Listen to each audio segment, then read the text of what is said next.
Queremos que usted esté feliz, que esté bien, de salud y también de salud mental. Existen compuestos bioactivos que están dentro de las plantas, que básicamente son la esencia de la planta, el extracto, lo que usted necesita para poder disfrutar de todos esos beneficios que les pueden ayudar muchísimo.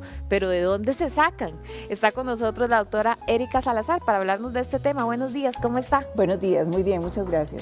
Gracias por estar acá. ¿Qué son los elementos bioactivos de las plantas que nos ayudan a equilibrar las emociones? Bueno, un elemento bioactivo es la parte de esa planta que ejerce un efecto sobre el sistema nervioso. Por ejemplo, si estamos hablando de reguladores de la parte anímica.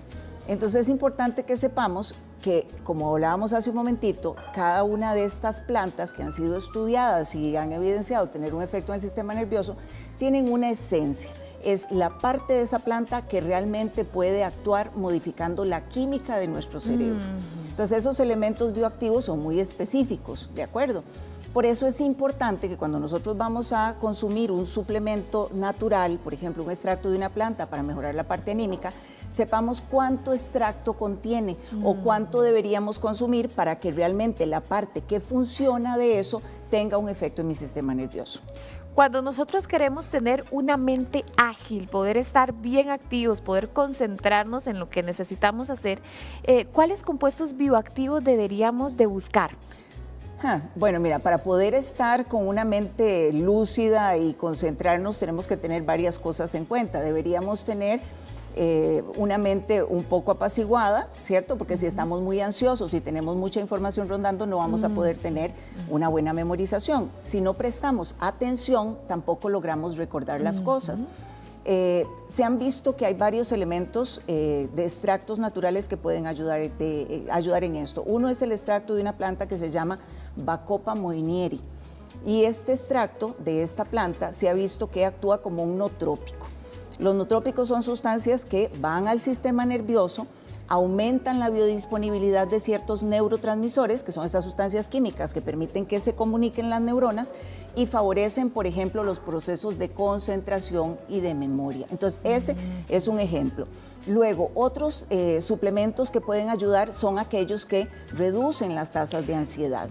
Claro, por ejemplo, para relajarnos, ¿qué nos podría funcionar? Sí, bueno, mira, de todo lo que está estudiado y validado, que siempre es importante hablar de cuáles de estos extractos de plantas tienen algún fundamento científico, porque si no, hay 300 que nos recomiendan. Sí. Que tengan validación, por ejemplo, en la parte ansiosa, la ashwagandha, ¿verdad? Que ahora se habla mucho de este extracto. Se habla mucho de eso. Pero sí tiene un buen estudio y una de las cosas que ella hace es modular los niveles de cortisol.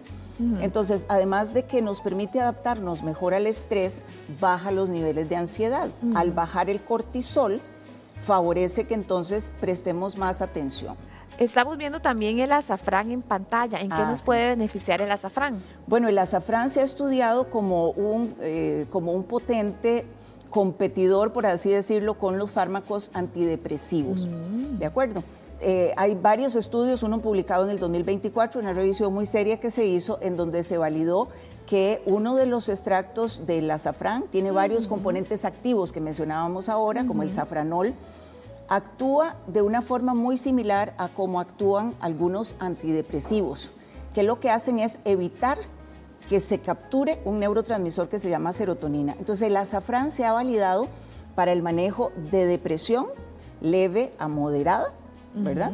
Hay grados diferentes de depresión, entonces es importante entender que llega un punto en donde tal vez el extracto de azafrán ya no sea suficiente, pero en el estudio que se hizo compararon placebo, ¿verdad? Que es tomar algo que no tiene ningún efecto bioactivo, con algunos inhibidores de la recaptación de serotonina, que son antidepresivos, y el azafrán demostró tener mucho mejor efecto que el placebo, es decir, sí tiene un efecto y un efecto similar a los antidepresivos. ¿Las personas que ingieren antidepresivos podrían también consumir azafrán o hay una repercusión? Sí, puede haber una interacción y esa es una muy buena pregunta que estás haciendo, porque a veces las personas piensan que más es mejor y no siempre entre más cosas vayamos a consumir es mejor. Yo te mencionaba que este componente del azafrán actúa sobre la serotonina. Y muchos de los fármacos que hay hoy en día para la depresión actúan también sobre la serotonina. Entonces, si tienes doble efecto sobre este neurotransmisor, puedes hacer algo que se llama síndrome serotoninérgico, y es que la cantidad exagerada de este neurotransmisor puede producir confusión, agitación, aumento de la presión arterial, inclusive alucinaciones. Entonces, las personas que toman antidepresivos que intervienen con la serotonina, mejor no mezclar, por ejemplo, con azafrán o con hierba de San Juan. Hablando precisamente de la hierba de San Juan, ¿qué es lo que hace en nuestro cuerpo? Es un mecanismo muy similar al del azafrán. Actúa inhibiendo la recaptación de serotonina, pero también actúa sobre otros neurotransmisores, sobre otras sustancias que hacen que el cerebro esté más alerta, como por ejemplo la noradrenalina y la dopamina, que tiene que ver con atención. Entonces, de los componentes naturales mejor estudiados para depresión son precisamente el azafrán y la hierba de San Juan. El asunto con la hierba de San Juan también es que puede interactuar con muchos anticoagulantes, por ejemplo. Muy importante. Importantísimo. Entonces, si usted está anticoagulado y está tomando un antidepresivo, meter hierba de San Juan puede ser muy peligroso. Entonces, no siempre porque sean naturales van a ser seguros. Si usted lo mezcla, podría ser peligroso. Ahora, por ejemplo, una persona que padezca de diabetes, que tenga un tratamiento de una enfermedad tal vez autoinmune, presión alta, ¿podría consumir hierba de San Juan o no? Pues técnicamente, si esa persona está controlada, no hay una razón, digamos, técnica para que no lo haga, a menos de que tenga alguna interacción, como te digo, con otro medicamento. Se habla también de la famosa lavanda, que no solamente se utiliza para hacer perfumes, sino que tiene otros beneficios. ¿Cuáles son? Ansiolítico. La lavanda es de las más estudiadas para la parte de ansiedad. Incluso hay fármacos o hay productos que ya están con sus nombres comerciales, que son extractos de lavanda, ¿verdad? Aquí se consiguen en muchos otros países. Pero el efecto de lavanda es sobre todo bajar la ansiedad. Entonces, por eso es importante, importante irlos clasificando. Si estamos regulando el estado de ánimo porque estamos tristes o deprimidos, ahí mencionamos esos dos que tienen buena evidencia, que son la hierba de San Juan y el azafrán.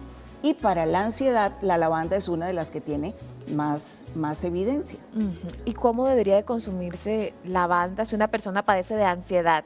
Es lo mismo, ¿verdad? Dependerá de cuánto es el extracto que se ha visto que puede ser funcional en nosotros, ¿de acuerdo? Entonces, por eso es que siempre que uno va a comprar un suplemento, debería revisar cuánto de ese extracto está disponible, ¿verdad?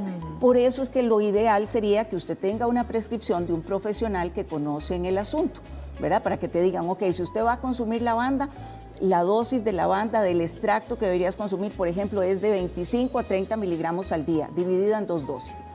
Que esa es una indicación que debe venir en la, ¿verdad? En la etiqueta. Indicado.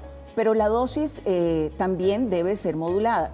Y una cosa que es importante, muchas veces cuando hay trastorno ansioso, las personas usan benzodiazepinas, ¿verdad? Has oído hablar sobre el clonazepam, el lorazepam, el alprazolam, todos estos. Si usted mezcla ese tipo de medicamentos con lavanda, que tiene un efecto similar por el tipo de neurotransmisor con el que actúa, puedes tener exacerbados los efectos sedantes, ¿verdad? Andar uno como adormecido. Claro, pero además si vas a manejar puede ser un peligro. Si es un adulto mayor que anda ahí medio atontado, pues puede precipitarle más las caídas. Ashwagandha, famosísima, pero ¿qué es lo que hace en nuestro organismo exactamente? Es un adaptógeno, se considera que es un adaptógeno, y esa definición se refiere a todos aquellos extractos que nos permiten tener una mejor respuesta al estrés. Entonces, ashwagandha, una de las cosas que hace es regular los niveles de cortisol, sobre todo tiende a bajar los niveles de cortisol. Cuando hay mucho estrés, el cortisol, ¿verdad?, que ahora es bastante conocido, es una hormona que cuando hay mucho estrés tiende a subir.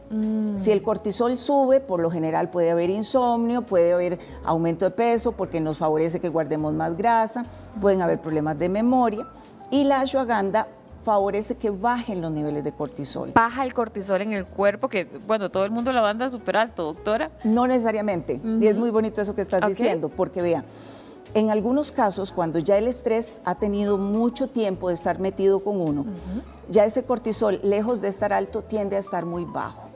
Entonces, no siempre, y eso es importante saberlo, sí. Después de 1 año, 2 años, dependerá de la capacidad de respuesta al estrés de la persona, pero ese cortisol ya no necesariamente está alto, sino que está tan bajo que más bien se puede asociar con inmunosupresión.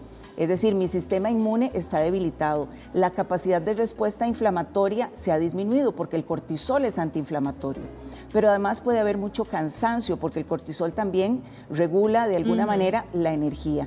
Entonces, en personas que tienen un burnout, como se le conoce, un síndrome del quemado, un síndrome de fatiga crónica, y donde se ha verificado que los niveles de cortisol son bajos, usar ashwagandha no necesariamente es lo mejor, porque si le baja más los niveles de cortisol, le puede empeorar algunos de los síntomas que tiene. Mejor consultar directamente con usted. Pues muchísimas sí. gracias. Un gusto como siempre. Muy amable, gracias por estar aquí. Seguimos, muchachos.